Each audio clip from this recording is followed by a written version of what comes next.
Well, thank you very much for coming. That's the last person we had signed up, so appreciate your attendance and coming and your good behavior. So we're going to move on with the rest of the meeting from here on in. So next item is city manager update.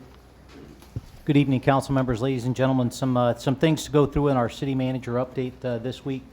To begin with, some things to know. First of all, this past new year, as we started 2016, we started a new program inside our clerk treasurer's office where we opened up the window hours on Tuesday evenings from 4:30 to 7:30 to try and see if that was taken advantage of by our residents who couldn't get to City Hall during the course of the normal workday.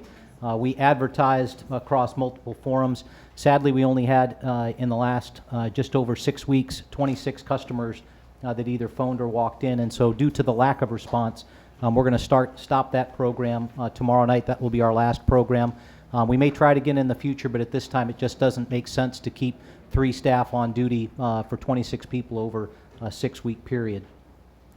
Also, one thing that I wanted to highlight was this past year, 2015, one of the things that the city recognized was that we did not have a central point of contact in the city to handle and process all open records requests.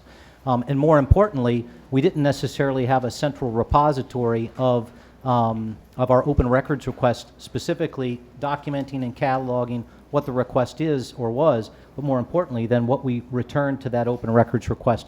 And so I just wanted to share with everybody, one, that program is up and running. It's working great.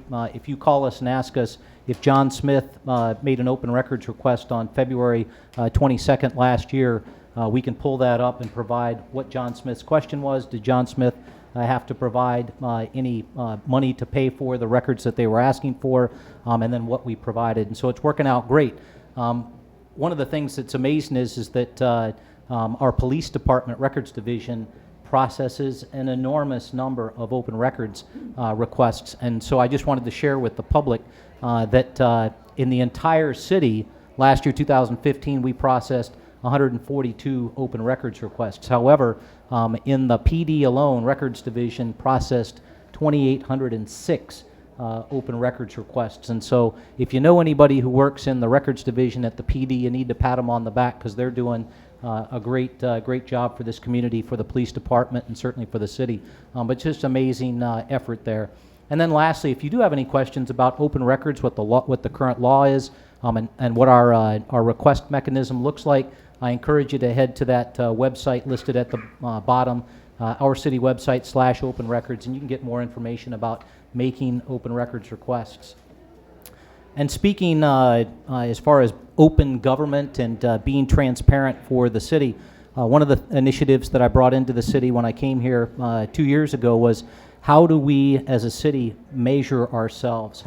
What are the performance measurements, those metrics? What's that system that we use to measure ourselves? And frankly, municipal governments don't generally do that well. And there's not a lot of good historical information about how we manage and measure ourselves. So I put my trusty assistant on the task, Max Gagan, and asked Max to start researching and looking at how we can do a better job of measuring ourselves as far as performance. And we decided to focus specifically on budget and how we manage our budget, how we spend things across the city.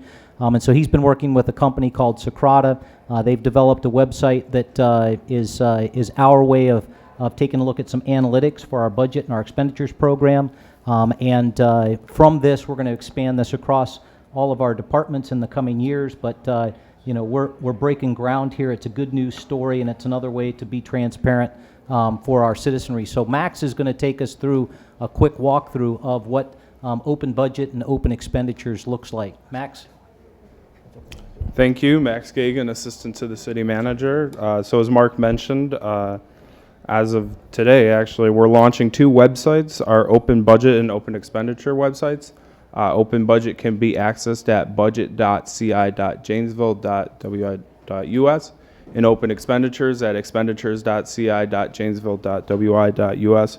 And both are really citywide coordinated efforts to provide greater transparency into our operations, as well as promote efficiency and effectiveness in the way that the city serves its residents. So if I go here, this is our first site. This is the open budget site. So what it does is it takes our budget data and places it online, and it includes information dating back to 2008. So it's our operating budget broken down into a revenue budget as well as an expenditure budget. And I can click through here. So this is the data for 2016, currently broken down by departments.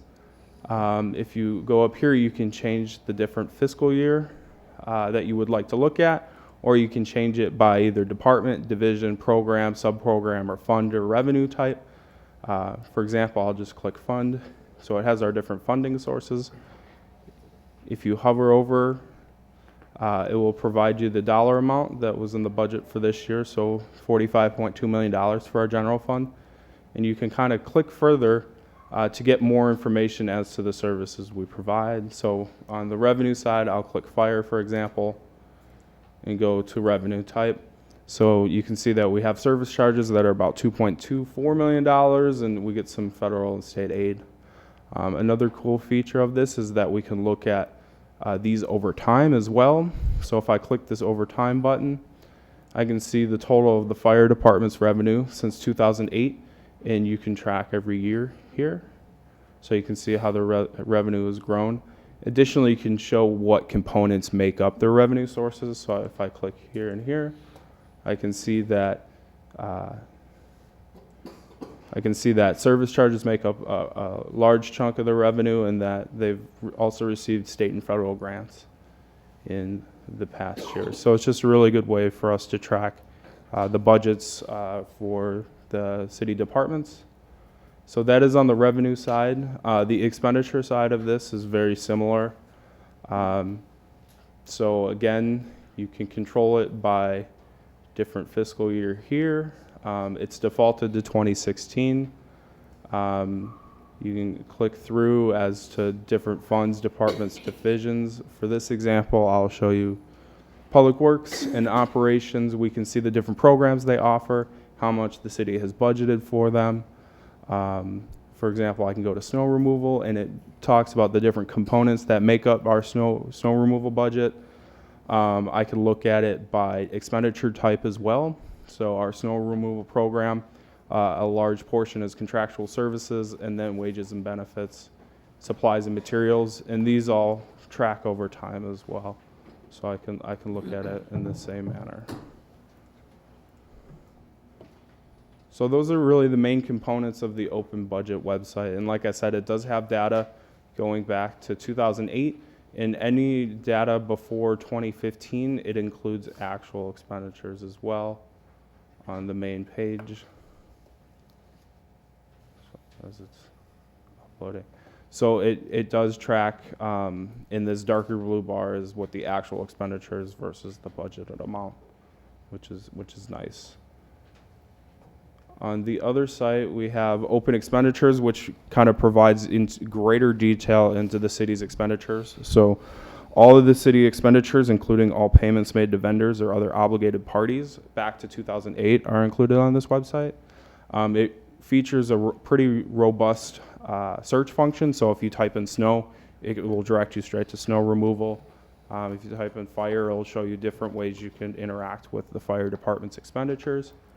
If I scroll down, it's set for 2015 right now, but it includes data to 2008. I can include all years as well, and it'll chart it out. This is displayed on a monthly basis, so it's a little, a lot of data there to see, but I'll go back to 2015 for our purposes.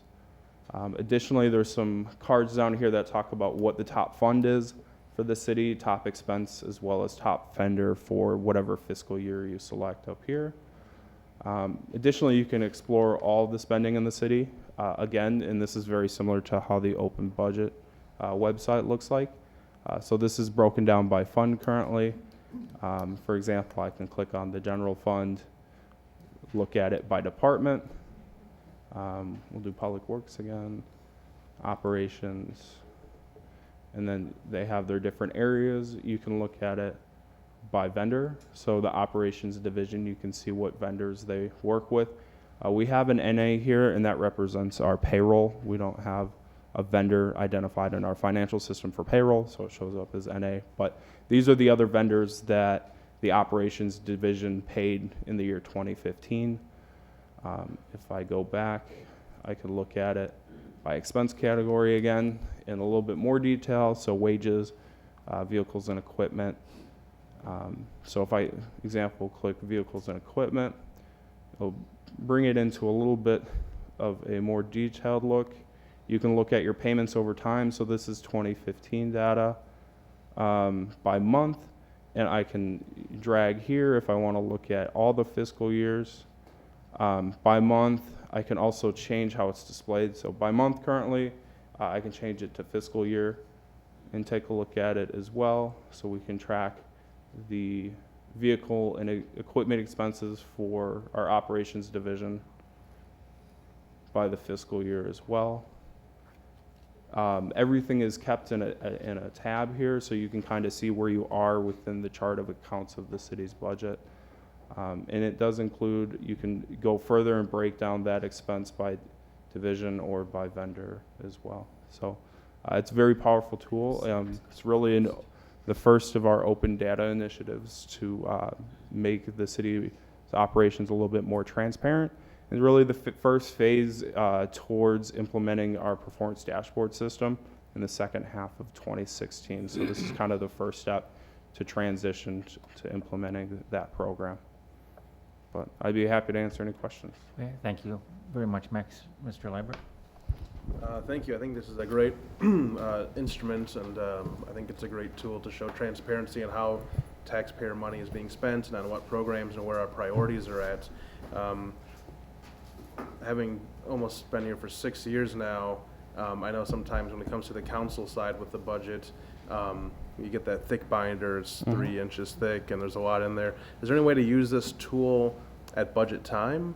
So as opposed to getting a big binder, the proposed budget would instead be all online, and we can just click links and we can kind of play around with it. Is that something that we've looked at for future budgeting purposes?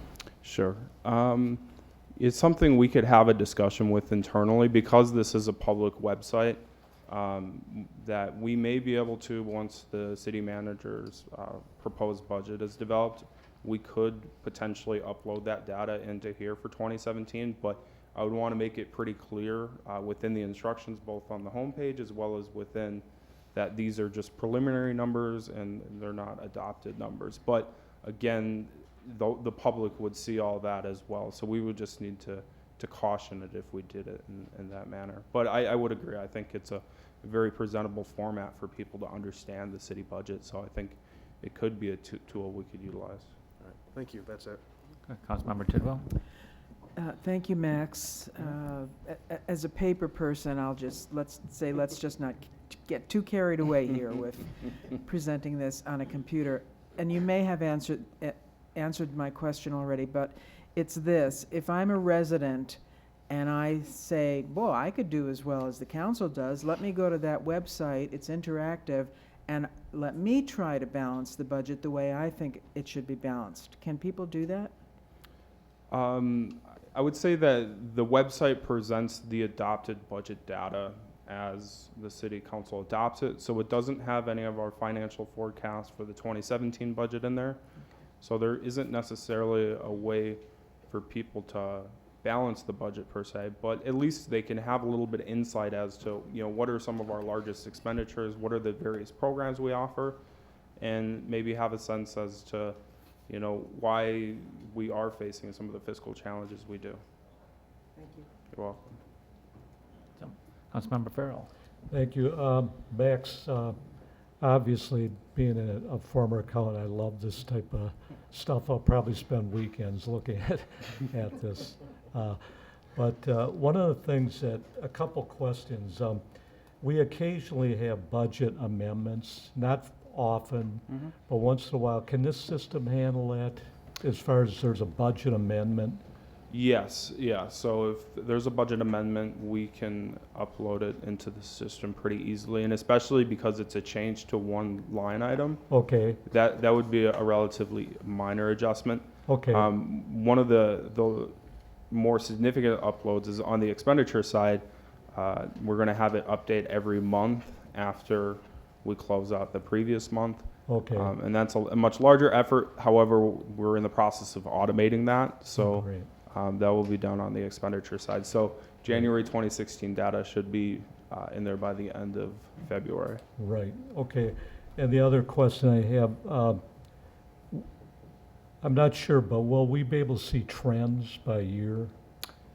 Like, Yes. For example, what I'm referring to is like shared revenue from the state, which has gone down Yes. quite a bit in a few years. Can you see a straight line, we can see what Yeah, that looks like? yeah, I think so. Okay. I think the easiest way for me to display this, I would look first by fund in our general fund, and then by different revenue types. Okay, So I can get to state and federal aids, which is $7.51 million in 2016. But if I click here, okay, so we're doing some loading, and I can look at it over time.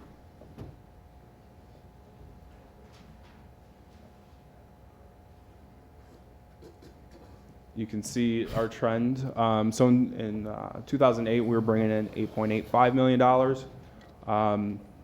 2009, about Right. $9 million, and Right. as of 2016, $7.5 right, million. So it's about a Right. decrease of Yeah. $1.5 million Okay. in the last 7 No. years.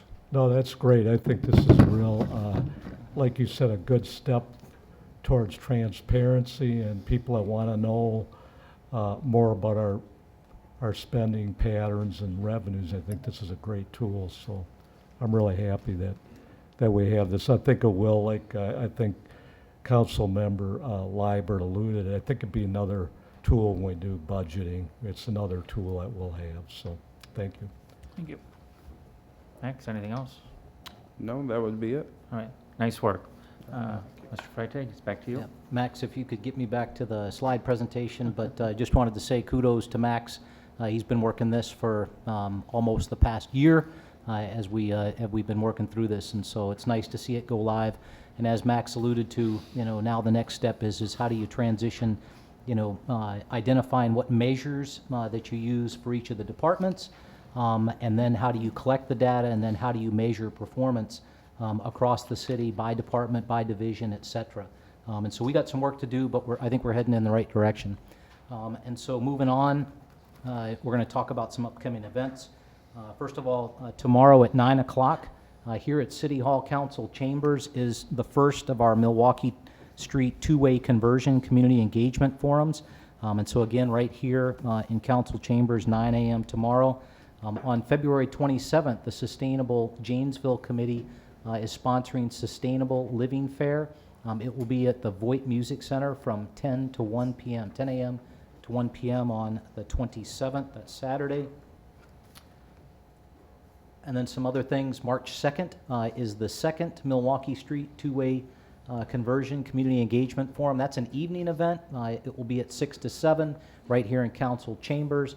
And then on the 3rd of March is the Business Improvement District informational session. That'll be at the venue, which is the old Rock County Appliance Building at the corner of South Main and Court Street.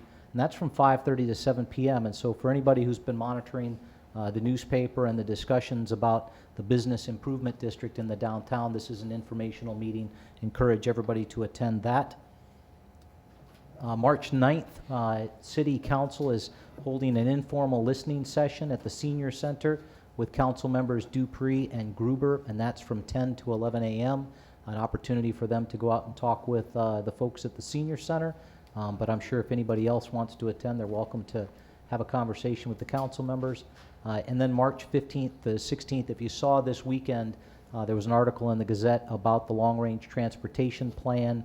And so there'll be an open house at Hedberg Public Library for the citizens to come forward and discuss their concerns or their thoughts or ideas regarding that long-range transportation plan. Again, that's at Hedberg Public Library from 4:30 to 6:30 in the afternoon and early evening.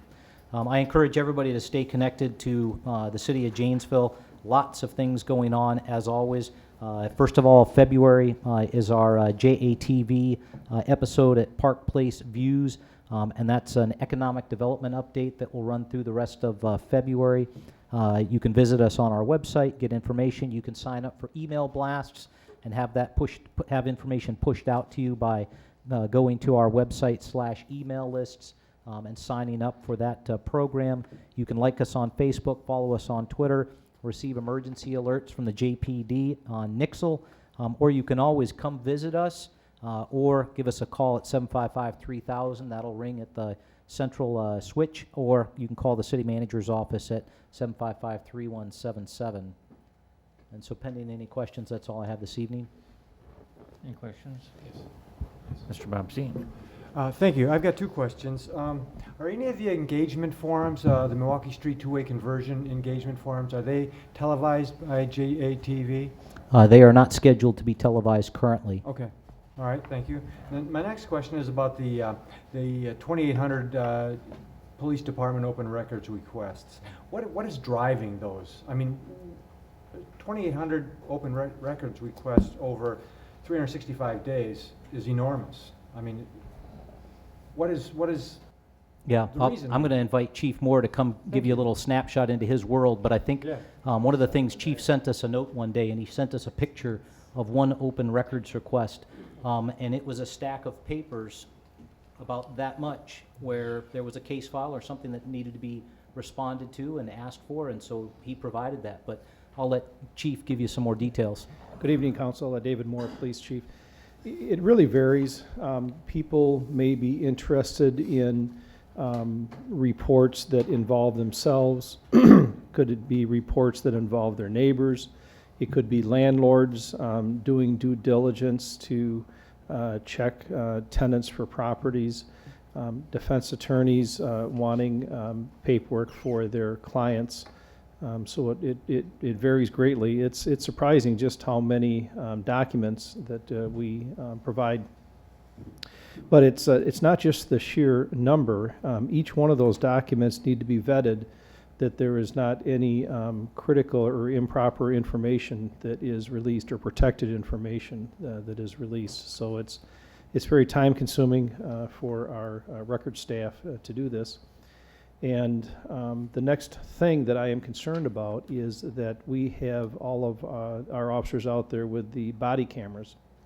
And all of those body camera videos are discoverable or able to be obtained through an open records request.